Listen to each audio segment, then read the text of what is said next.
Adventure 10. The Adventure of the Golden Pince-Nez. When I look at the 3 massive manuscript volumes which contain our work for the year 1894, I confess that it is very difficult for me, out of such a wealth of material, to select the cases which are most interesting in themselves, and at the same time most conducive to a display of those peculiar powers for which my friend was famous. As I turn over the pages, I see my notes upon the repulsive story of the Red Leech and the terrible death of Crosby the banker. Here also I find an account of the Addleton tragedy, and the singular contents of the ancient British barrow. The famous Smith-Mortimer succession case comes also within this period, and so does the tracking and arrest of Huret, the boulevard assassin, an exploit which won for Holmes an autographed letter of thanks from the French President and the Order of the Legion of Honour. Each of these would furnish a narrative, but on the whole I am of opinion that none of them unites so many singular points of interest as the episode of Yoxley Old Place, which includes not only the lamentable death of young Willoughby Smith, but also those subsequent developments which threw so curious a light upon the causes of the crime. It was a wild, tempestuous night towards the close of November. Holmes and I sat together in silence all the evening. He engaged with a powerful lens, deciphering the remains of the original inscription upon a palimpsest. I, deep in a recent treatise upon surgery. Outside the wind howled down Baker Street, while the rain beat fiercely against the windows. It was strange there, in the very depths of the town, with 10 miles of man's handiwork on every side of us, to feel the iron grip of nature, and to be conscious that to the huge elemental forces all London was no more than the molehills that dot the fields. I walked to the window and looked out on the deserted street. The occasional lamps gleamed on the expanse of muddy road and shining pavement. A single cab was splashing its way from the Oxford Street end. "Well, Watson, it's as well we have not to turn out tonight," said Holmes, laying aside his lens and rolling up the palimpsest. "I've done enough for one sitting. It is trying work for the eyes. So far as I can make out, it is nothing more exciting than an abbey's account dating from the second half of the 15th century. Hello! Hello! Hello! What's this?" Amid the droning of the wind there had come the stamping of a horse's hoofs, and the long grind of a wheel as it rasped against the curb. The cab which I had seen had pulled up at our door. "What can he want?" I ejaculated, as a man stepped out of it. "Want? He wants us, and we, my poor Watson, want overcoats and cravats and galoshes, and every aid that man ever invented to fight the weather. Wait a bit, though. There's the cab off again. There's hope yet. He'd have kept it if he had wanted us to come. Run down, my dear fellow, and open the door, for all virtuous folk have been long in bed." When the light of the hall lamp fell upon our midnight visitor, I had no difficulty in recognizing him. It was young Stanley Hopkins, a promising detective in whose career Holmes had several times shown a very practical interest. "Is he in?" he asked eagerly. "Come up, my dear sir," said Holmes's voice from above. "I hope you have no designs upon such a night as this?" The detective mounted the stairs, and our lamp gleamed upon his shining waterproof. I helped him out of it, while Holmes knocked a blaze out of the logs in the grate. "Now, my dear Hopkins, draw up and warm your toes," said he. "Here's a cigar, and the doctor has a prescription containing hot water and a lemon, which is good medicine on a night like this. It must be something important which has brought you out in such a gale." "It is indeed, Mr. Holmes. I've had a bustling afternoon, I promise you. Did you see anything of the Yoxley case in the latest editions?" "I've seen nothing later than the 15th century to-day." "Well, it was only a paragraph, and all wrong at that, so you've not missed anything. I haven't let the grass grow under my feet. It's down in Kent, 7 miles from Chatham and 3 from the railway line. I was wired for at 3:15, reached Yoxley Old Place at 5, conducted my investigation, was back at Charing Cross by the last train, and straight to you by cab. "Which means, I suppose, that you are not quite clear about your case." "It means that I can make neither head nor tail of it. So far as I can see, it is just as tangled a business as ever I handled. And yet at first it seemed so simple that one couldn't go wrong. There's no motive, Mr. Holmes. That's what bothers me. I can't put my hand on a motive. Here's a man dead. There's no denying that. But so far as I can see, no reason on earth why anyone should wish him harm." Holmes lit his cigar and leaned back in his chair. "Let us hear about it," said he. "I've got my facts pretty clear," said Stanley Hopkins. "All I want now is to know what they all mean. The story, so far as I can make out, is like this. Some years ago, this country house, Yoxley Old Place, was taken by an elderly man who gave the name of Professor Coram. He was an invalid, keeping his bed half the time, and the other half hobbling around the house with a stick, or being pushed about the grounds by the gardener in a bath chair. He was well liked by the few neighbours who called upon him, and he has the reputation down there of being a very learned man. His household used to consist of an elderly housekeeper, Mrs. Marker, and of a maid, Susan Tarleton. These have both been with him since his arrival, and they seem to be women of excellent character.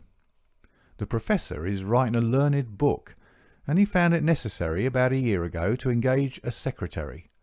The first two that he tried were not successes, but the third, Mr. Willoughby Smith, a very young man straight from the university, seems to have been just what his employer wanted. His work consisted in writing all the morning to the Professor's dictation, and he usually spent the evening in hunting up references and passages which bore upon the next day's work. This Willoughby Smith has nothing against him, either as a boy at Uppingham or as a young man at Cambridge. I've seen his testimonials, and from the first he was a decent, quiet, hard-working fellow with no weak spot in him at all. And yet this is the lad who's met his death this morning in the Professor's study under circumstances which can point only to murder." The wind howled and screamed at the windows. Holmes and I drew closer to the fire, while the young inspector slowly and point by point developed his singular narrative. "If you were to search all England," said he, "I don't suppose you could find a household more self-contained or freer from outside influences. Whole weeks would pass, and not one of them go past the garden gate. The Professor was buried in his work, and existed for nothing else. Young Smith knew nobody in the neighbourhood, and lived very much as his employer did. The two women had nothing to take them from the house. Mortimer, the gardener, who wheels the bath chair, is an army pensioner, an old Crimean man of excellent character. He does not live in the house, but in a 3-room cottage at the other end of the garden. Those are the only people that you'd find within the grounds of Yoxley Old Place. At the same time, the gate of the garden is 100 yards from the main London to Chatham Road. It opens with a latch, and there's nothing to prevent anyone from walking in. Now, I'll give you the evidence of Susan Tarleton, who's the only person who can say anything positive about the matter. It was in the forenoon, between 11 and 12. She was engaged at the moment in hanging some curtains in the upstairs front bedroom. Professor Coram was still in bed, for when the weather's bad he seldom rises before midday. The housekeeper was busy with some work in the back of the house. Willoughby Smith had been in his bedroom, which he uses as a sitting-room, but the maid heard him at that moment pass along the passage and descend to the study immediately below her. She did not see him, but she says that she could not be mistaken in his quick, firm tread.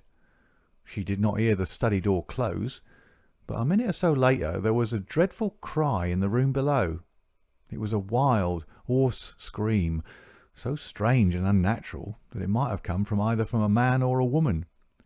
At the same instant there was a heavy thud which shook the old house, and then all was silence. The maid stood petrified for a moment, and then, recovering her courage, she ran downstairs. The study door was shut, and she opened it. Inside, young Mr. Willoughby Smith was stretched upon the floor. At first she couldn't see no injury, but as she tried to raise him, she saw that blood was pouring from the underside of his neck. It was pierced by a very small but very deep wound, which had divided the carotid artery. The instrument with which the injury had been inflicted lay upon the carpet beside him.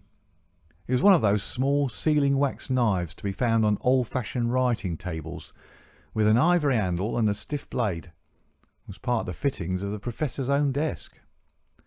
At first, the maid thought that young Smith was already dead, but on pouring some water from the carafe over his forehead, he opened his eyes for an instant. "The Professor," he murmured. "It was she." The maid is prepared to swear that those were the exact words. He tried desperately to say something else, and he held his right hand up in the air. Then he fell back dead. In the meantime, the housekeeper had also arrived upon the scene, but she was just too late to catch the young man's dying words. Leaving Susan with the body, she hurried to the Professor's room. He was sitting up in bed, horribly agitated, for he'd heard enough to convince him that something terrible had occurred.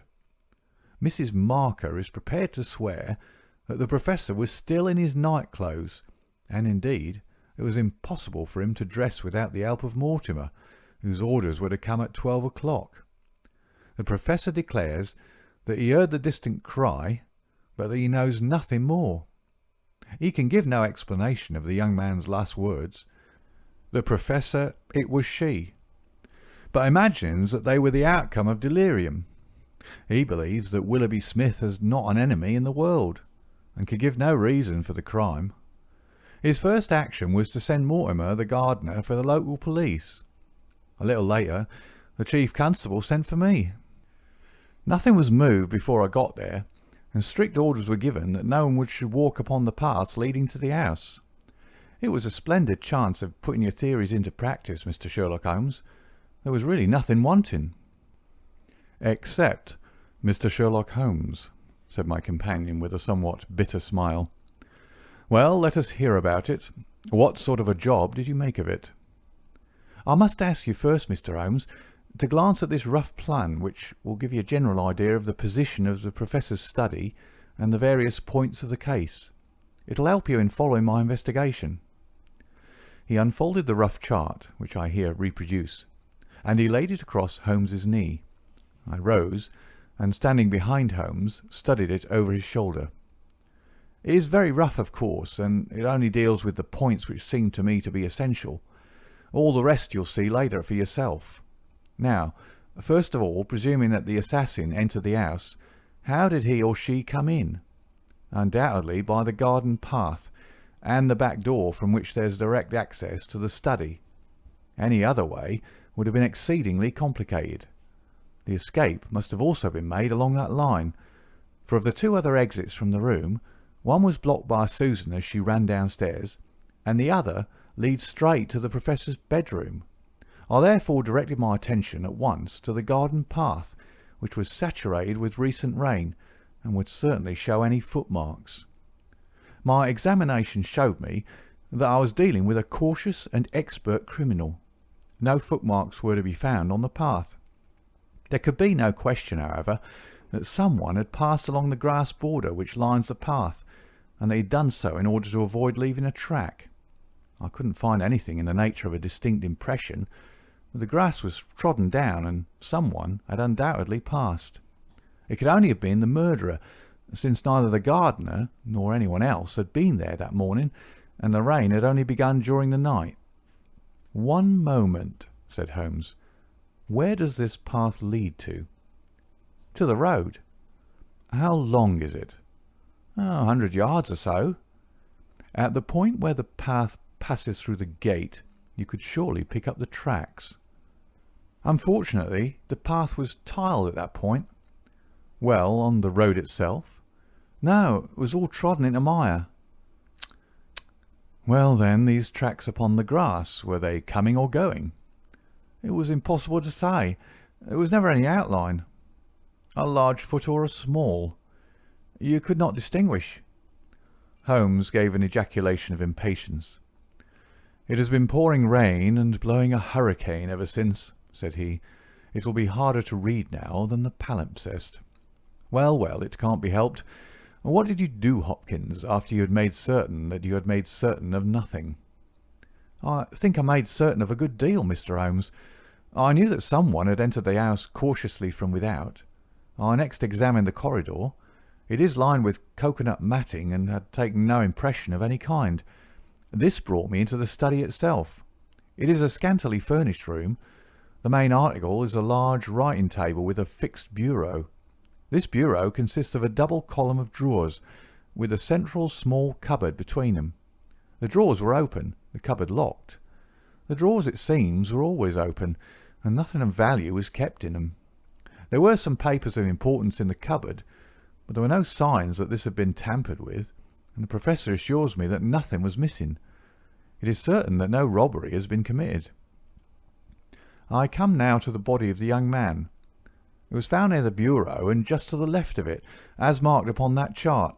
The stab was on the right side of the neck, and from behind forward, so that it's almost impossible that it could have been self-inflicted. "Unless he fell upon the knife," said Holmes. "Exactly. The idea crossed my mind, but we found the knife some feet away from the body, so that seems impossible. Then, of course, there are the man's own dying words, and finally, there was this very important piece of evidence which was found clasped in the dead man's right hand." From his pocket, Stanley Hopkins drew a small paper packet. He unfolded it and disclosed a golden pince-nez with two broken ends of black silk cord dangling from the end of it. "Willoughby Smith had excellent sight," he added. "There can be no question that this was snatched from the face of the person of the assassin." Sherlock Holmes took the glasses into his hand and examined them with the utmost attention and interest. He held them on his nose, endeavoured to read through them, went to the window and stared up the street with them, looked at them most minutely in the full light of the lamp, and finally, with a chuckle, seated himself at the table and wrote a few lines upon a sheet of paper which he tossed across to Stanley Hopkins. "That's the best I can do for you," said he. "It may prove to be of some use." The astonished detective read the note aloud. It ran as follows: "Wanted. A woman of good address, attired like a lady. She has a remarkably thick nose, with eyes which are set close upon either side of it. She has a puckered forehead, a peering expression, and probably rounded shoulders. There are indications that she has had recourse to an optician at least twice during the last few months. As her glasses are of remarkable strength, and as opticians are not very numerous, there should be no difficulty in tracing her." Holmes smiled at the astonishment of Hopkins, which must have been reflected upon my features. "Surely my deductions are simplicity itself," said he. "It would be difficult to name any articles which afford a finer field for inference than a pair of glasses, especially so remarkable a pair as these. That they belong to a woman I infer from their delicacy, and also, of course, from the last words of the dying man. As to her being a person of refinement and well dressed, they are, as you perceive, handsomely mounted in solid gold, and it is inconceivable that anyone who wore such glasses could be slatternly in other respects. You will find that the clips are too wide for your nose, showing that the lady's nose was very broad at the base. This sort of nose is usually a short and coarse one, but there is a sufficient number of exceptions to prevent me from being dogmatic or from insisting upon this point in my description. My own face is a narrow one, and yet I find that I cannot get my eyes into the centre, nor near the centre of these glasses. Therefore, the lady's eyes are set very near to the sides of the nose. You will perceive, Watson, that the glasses are concave and of unusual strength. A lady whose vision has been so extremely contracted all her life is sure to have the physical characteristics of such vision which are seen in the forehead, the eyelids, and the shoulders. "Yes," I said, "I can follow each of your arguments. I confess, however, that I am unable to understand how you arrive at the double visit to the optician." Holmes took the glasses in his hand. "You will perceive," he said, "that the clips are lined with tiny bands of cork to soften the pressure upon the nose. One of these is discoloured and worn to some slight extent, but the other is new. Evidently one has fallen off and been replaced. I should judge that the older of them has not been there for more than a few months. They exactly correspond, so I gather that the lady went back to the same establishment for the second." "By George, it's marvellous!" cried Hopkins in an ecstasy of admiration. "To think that I had all that evidence in my hand and never knew it. I had intended, however, to go the round of the London opticians." "Of course you would. Meanwhile, have you anything more to tell us about the case?" "Nothing, Mr. Holmes. I think that you know as much as I do now, probably more. We have had inquiries made as to any stranger seen on the country roads or at the railway station. We have heard of none. What beats me is the utter want of all object in the crime. Not a ghost of a motive can anyone suggest." "Ah, there I am not in a position to help you. But I suppose you want us to come out tomorrow." "If it's not asking too much, Mr. Holmes. There's a train from Charing Cross to Chatham at 6 in the morning, and we should be at Yoxley Old Place between 8 and 9. "Then we shall take it. Your case has certainly some features of great interest, and I shall be delighted to look into it. Well, it's nearly 1, and we had best get a few hours' sleep. I dare say you can manage all right on the sofa in front of the fire. I'll light my spirit lamp and give you a cup of coffee before we start." The gale had blown itself out next day, but it was a bitter morning when we started upon our journey. We saw the cold winter sun rise over the dreary marshes of the Thames and the long sullen reaches of the river, which I shall ever associate with our pursuit of the Andaman Islander in the earlier days of our career. After a long and weary journey, we alighted at a small station some miles from Chatham. While a horse was being put into a trap at the local inn, we snatched a hurried breakfast, and so we were all ready for the business when we at last arrived at Yoxley Old Place. A constable met us at the garden gate. "Well, Wilson, any news?" "No, sir, nothing." "No reports of any stranger seen?" "No, sir. Down at the station they're certain that no stranger either came or went yesterday." "Have you had any inquiries made at inns and lodgings?" "Yes, sir. There is no one that we cannot account for." "Well, it's only a reasonable walk to Chatham. Anyone might stay there or take a train without being observed. This is the garden path of which I spoke, Mr. Holmes. I'll pledge my word that there was no mark on it yesterday." "On which side were the marks on the grass?" "This side, sir.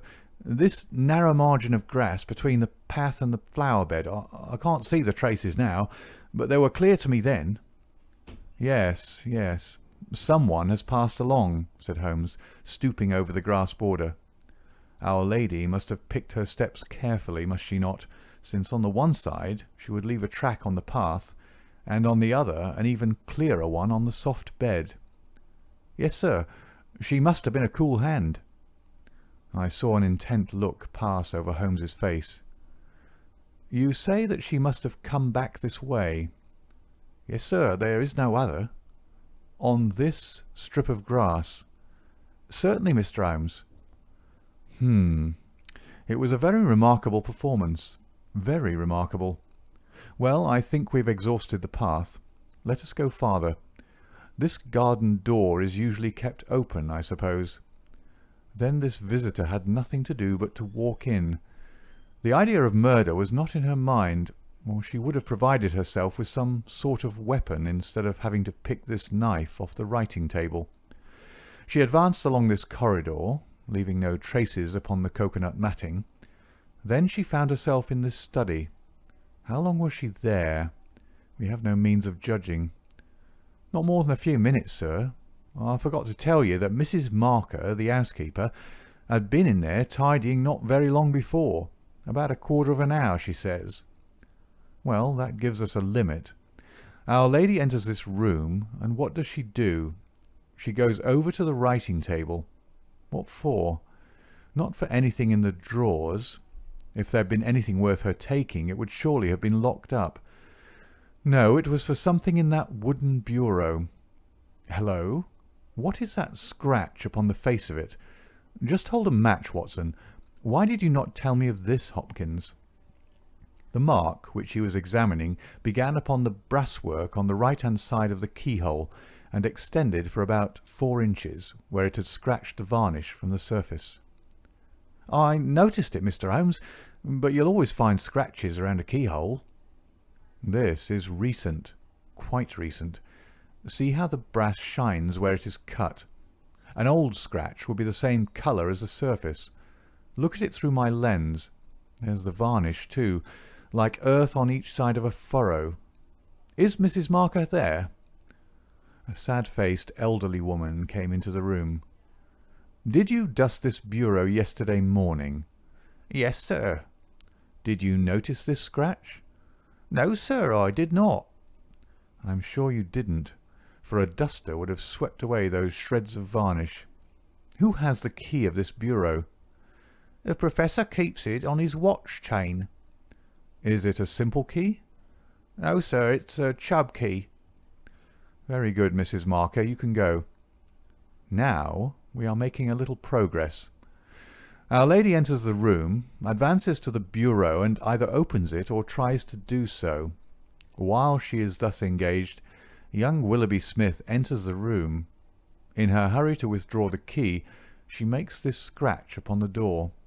He seizes her, and she, snatching up the nearest object, which happens to be this knife, strikes at him in order to make him let go his hold. The blow is a fatal one. He falls, and she escapes, either with or without the object for which she has come. Is Susan the maid there? Could anyone have got away through that door after the time that you heard the cry, Susan?" "No, sir, it is impossible. Before I get down the stair I'd have seen anyone in the passage. Besides, the door never opened, or I would have heard it." "That settles this exit. Then no doubt the lady went out the way she came. I understand that this other passage leads only to the Professor's room. There is no exit that way." "No, sir." "We shall go down it and make the acquaintance of the Professor. Hello, Hopkins. This is very important indeed. The Professor's corridor is also lined with coconut matting." "Well, sir, what of that?" "Don't you see any bearing upon the case? Well, well, I don't insist upon it. No doubt I am wrong, and yet it seems to me to be suggestive. Come with me and introduce me." We passed down the passage, which was of the same length as that which led to the garden. At the end was a short flight of steps ending in a door. Our guide knocked and then ushered us in to the Professor's bedroom. It was a very large chamber, lined with innumerable volumes, which had overflowed from the shelves and lay in piles in the corners, or were stacked all round at the base of the cases. The bed was in the centre of the room, and in it, propped up with pillows, was the owner of the house. I have seldom seen a more remarkable-looking person. It was a gaunt, aquiline face which was turned towards us, with piercing dark eyes which lurked in deep hollows under overhung and tufted brows. His hair and beard were white, save that the latter was curiously stained with yellow around his mouth. A cigarette glowed amid the tangle of white hair, and the air of the room was fetid with stale tobacco smoke. As he held out his hand to Holmes, I perceived that it was also stained with yellow nicotine. "A smoker, Mr. Holmes?" said he, speaking in well-chosen English, with a curious little mincing accent. "Pray take a cigarette, and you, sir? I can recommend them, for I have them especially prepared by Ionides of Alexandria. He sends me 1,000 at a time, and I grieve to say that I have to arrange for a fresh supply every fortnight. Bad, sir, very bad. But an old man has few pleasures. Tobacco and my work. That is all that is left to me." Holmes had lit a cigarette, and was shooting little darting glances all over the room. "Tobacco and my work. But now only tobacco," the old man exclaimed. "Alas, what a fatal interruption! Who could have foreseen such a terrible catastrophe? So estimable a young man. I assure you that after a few months' training he was an admirable assistant. What do you think of the matter, Mr. Holmes?" "I have not yet made up my mind." "I shall indeed be indebted to you if you can throw a light where all is so dark to us. To a poor bookworm and invalid like myself, such a blow is paralyzing.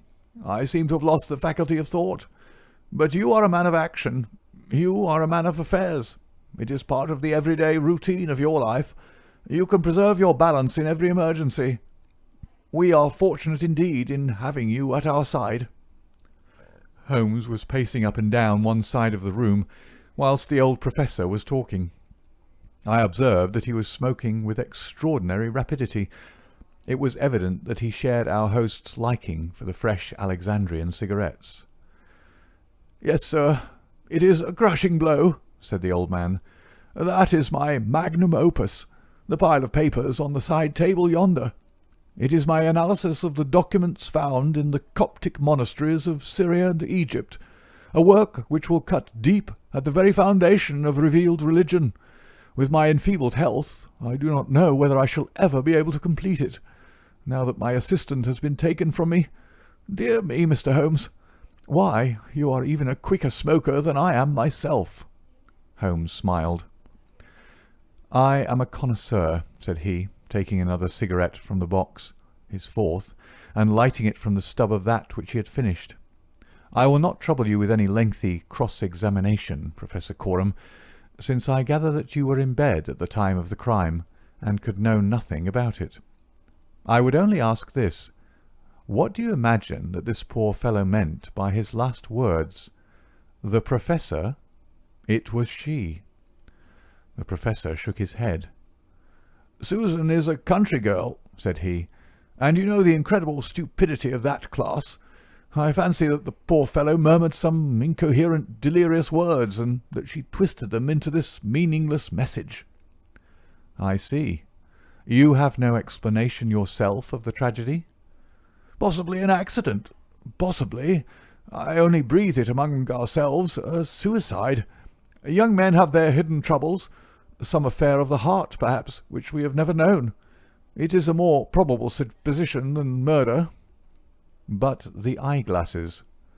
"Ah, I am only a student, a man of dreams. I cannot explain the practical things of life. But still, we are aware, my friend, that love gauges may take strange shapes. By all means, take another cigarette. It is a pleasure to see anyone appreciate them so. A fan, a glove, glasses. Who knows what article may be carried as a token or treasured when a man puts an end to his life? This gentleman speaks of footsteps in the grass, but after all, it is easy to be mistaken on such a point. As to the knife, it might well be thrown far from the unfortunate man as he fell. It is possible that I speak as a child, but to me it seems that Willoughby Smith has met his fate by his own hand." Holmes seemed struck by the theory thus put forward, and he continued to walk up and down for some time, lost in thought and consuming cigarette after cigarette. "Tell me, Professor Coram," he said at last, "what is in that cupboard in the bureau?" "Nothing that would help a thief. Family papers, letters from my poor wife, diplomas of universities which have done me honour. Here is the key. You can look for yourself."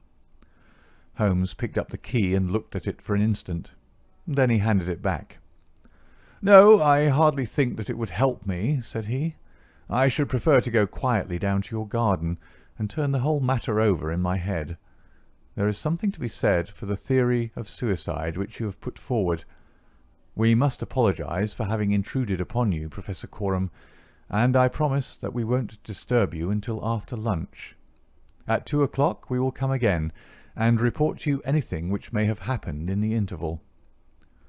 Holmes was curiously distrait, and we walked up and down the garden path for some time in silence.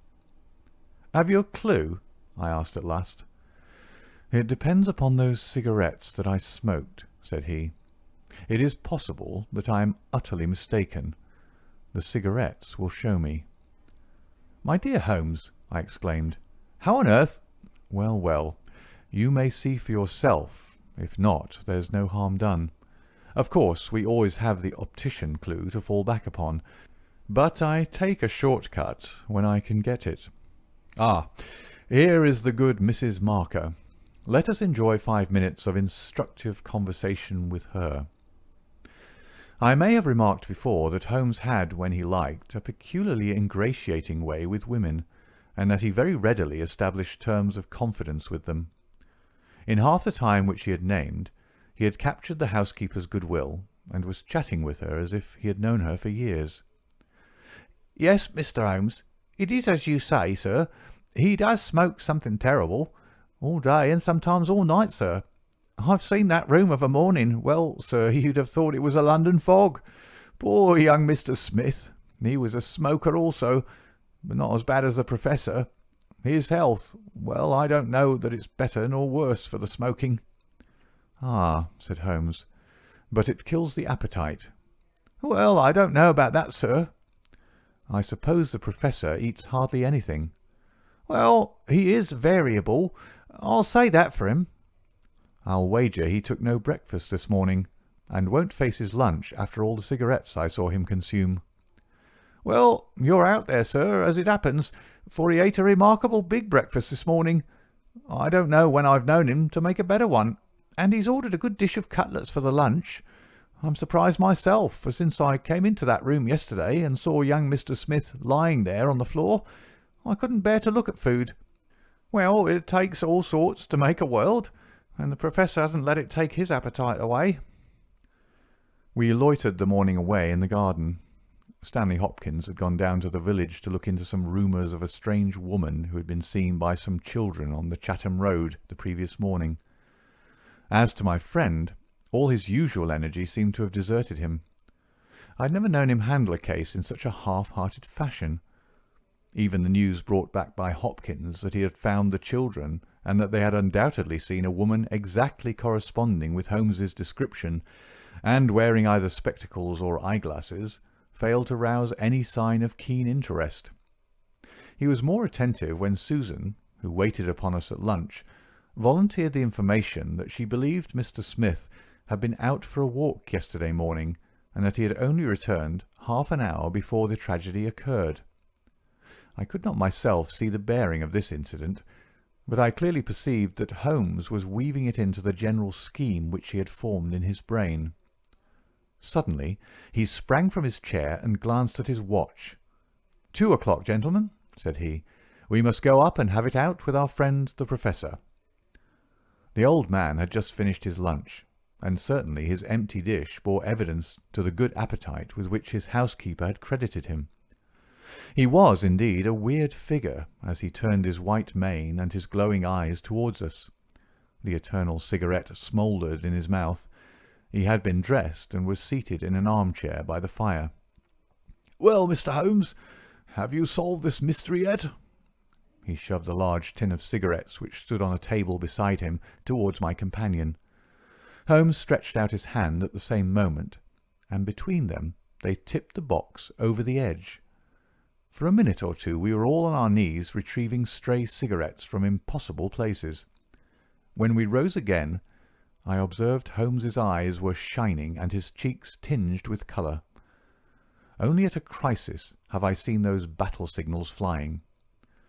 "Yes," said he, "I have solved it."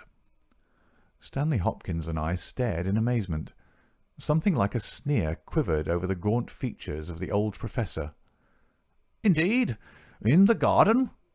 "No, here." "Here? When?" "This instant." "You are surely joking, Mr. Sherlock Holmes. You compel me to tell you that this is too serious a matter to be treated in such a fashion." "I have forged and tested every link of my chain, Professor Coram, and I am sure that it is sound. What your motives are, or what exact part you play in this strange business, I am not yet able to say. In a few minutes I shall probably hear it from your own lips. Meanwhile I will reconstruct what is past for your benefit, so that you may know the information which I still require. A lady yesterday entered your study. She came with the intention of possessing herself of certain documents which were in your bureau. She had a key of her own. I have had an opportunity of examining yours, and I do not find that slight discoloration which the scratch made upon the varnish would have produced.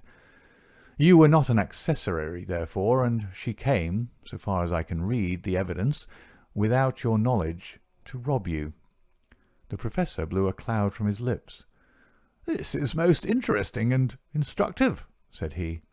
"Have you no more to add? Surely, having traced this lady so far, you can also say what has become of her." "I will endeavour to do so. In the first place, she was seized by your secretary and stabbed him in order to escape. This catastrophe I am inclined to regard as an unhappy accident, for I am convinced that the lady had no intention of inflicting so grievous an injury. An assassin does not come unarmed. Horrified by what she had done, she rushed wildly away from the scene of the tragedy. Unfortunately for her, she had lost her glasses in the scuffle, and as she was extremely short-sighted, she was really helpless without them. She ran down a corridor which she imagined to be that by which she had come. Both were lined with cocoanut matting, and it was only when it was too late that she understood that she had taken the wrong passage, and that her retreat was cut off behind her. What was she to do? She could not go back. She could not remain where she was. She must go on. She went on. She mounted a stair, pushed open a door, and found herself in your room. The old man sat with his mouth open, staring wildly at Holmes. Amazement and fear were stamped upon his expressive features. Now, with an effort, he shrugged his shoulders and burst into insincere laughter. "All very fine, Mr. Holmes," said he, "but there is one little flaw in your splendid theory. I was myself in my room, and I never left it during the day." "I am aware of that, Professor Coram." "And you mean to say that I could be upon that bed, and not be aware that a woman had entered my room?" "I never said so. You were aware of it. You spoke with her. You recognized her. You aided her to escape."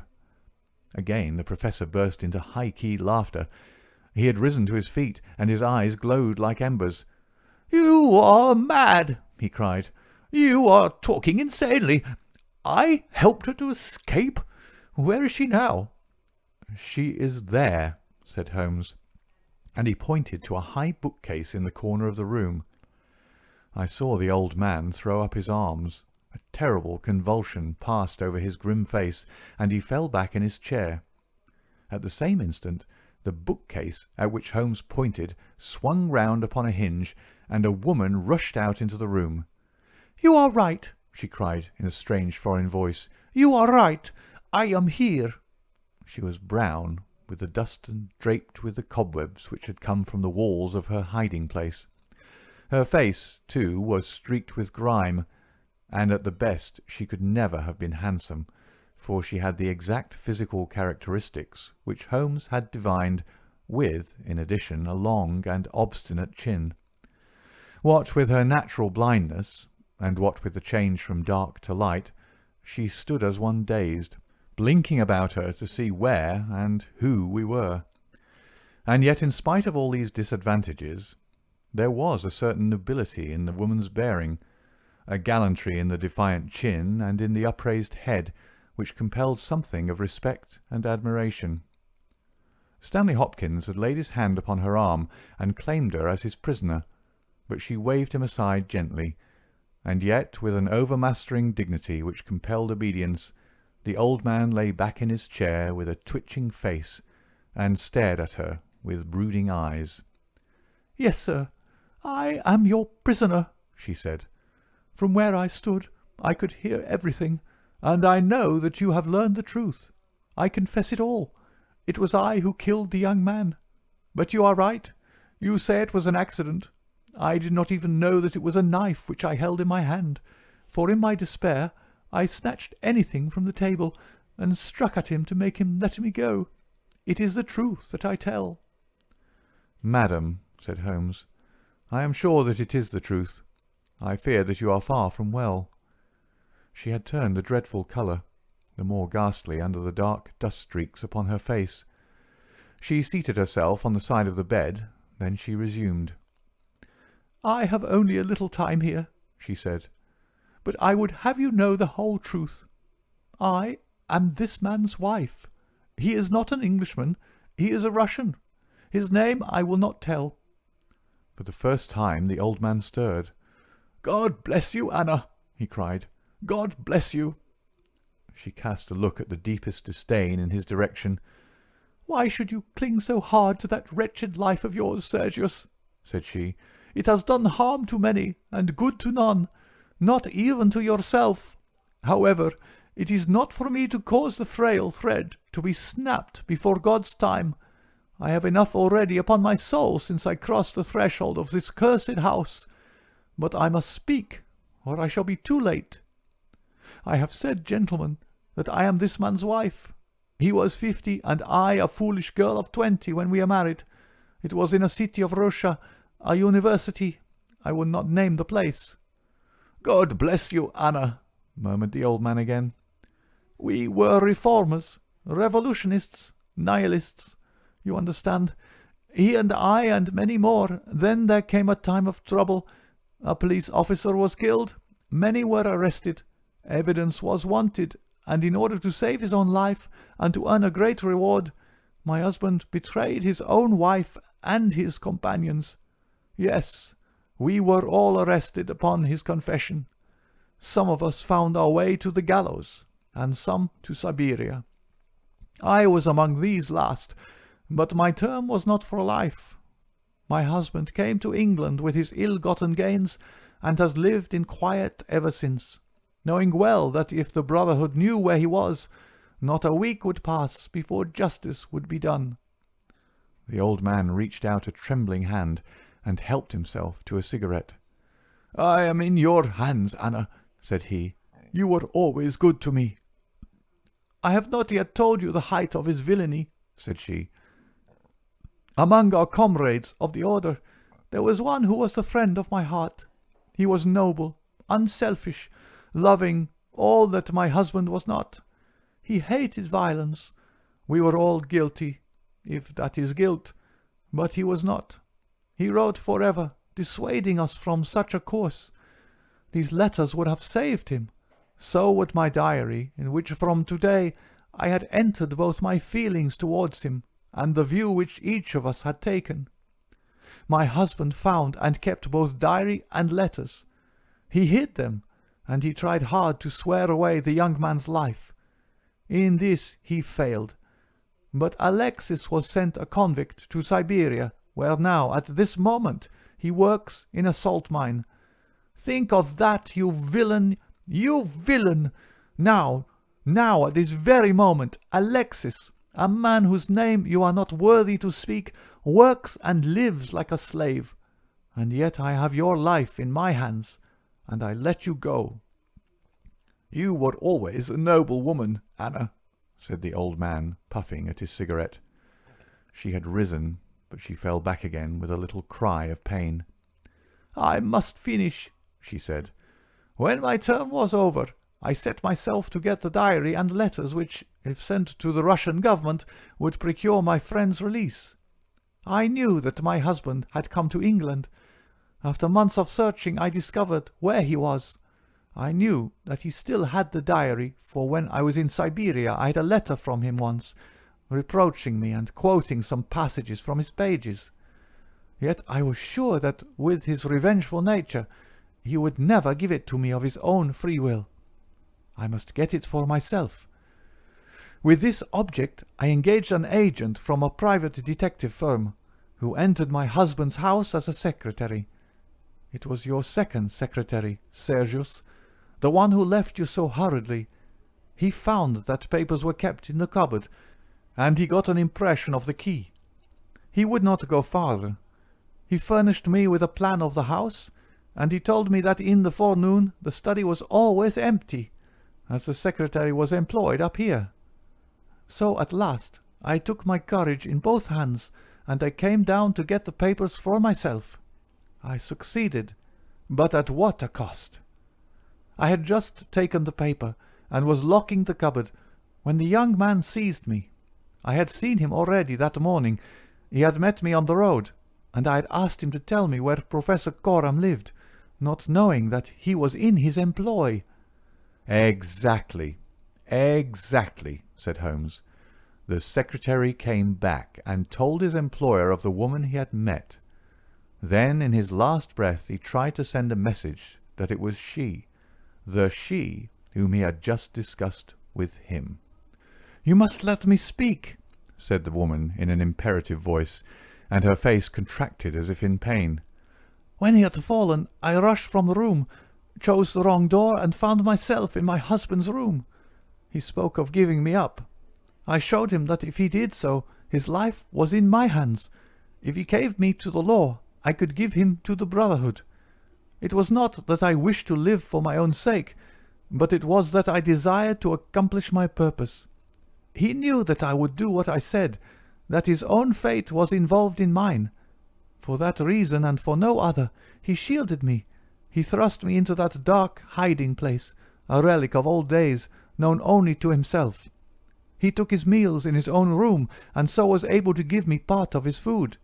It was agreed that when the police left the house, I should slip away by night and come back no more. But in some way you have read our plans."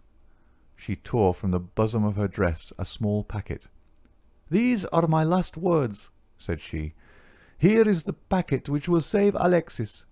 I confide it to your honor and to your love of justice. Take it. You will deliver it at the Russian embassy.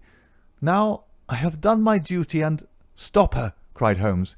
He had bounded across the room and had wrenched a small phial from her hand. "Too late," she said, sinking back on the bed. "Too late. I took the poison before I left my hiding place. My head swims. I am going. I charge you, sir, to remember the packet."